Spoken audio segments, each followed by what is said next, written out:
আমাকে 90 লক্ষ টাকা দিবা, তাহলে তোমাকে আমি ছেড়ে দিব। ওদের দুজনেরই তো ভিতরে থাকা উচিত। প্রিন্স মামুন আগে এসছে না লায়লা আগে এসছে? আমাদের সমাজে না এখনো মেয়েদেরকে না একটু আমরা প্রায়োরিটি লিস্টে রাখি। সমান অপরাধের অপরাধী কিন্তু লায়লাও। খুবই ভয়ঙ্কর আসলে, পুরুষের জন্য না, এটা সমাজের জন্য একটা ভয়ঙ্কর ব্যাপার। আমি বলবো আমাদের অনেক কতিপয় মানুষজন বলে বেড়াচ্ছে যে সমাজকে কলুষিত করছে প্রিন্স মামুন এবং লায়লা। আচ্ছা, প্রিন্স মামুন এবং লায়লা যদি কলুষিত করে থাকে, আপনাদের কাছে আমার একটা প্রশ্ন, তাহলে একজন কেন ভিতরে আর একজন বাহিরে?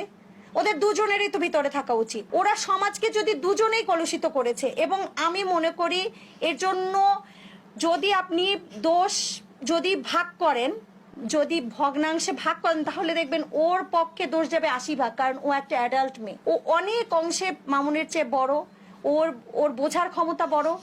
ও কেন, মামুন ছোট একটা ছেলে। মামুন আমাকে বলেছে যে আপু আমাকে একের পর এক লোভ দেখিয়ে আস্তে আস্তে আস্তে আস্তে তার প্রতি আমাকে ইমপ্রেস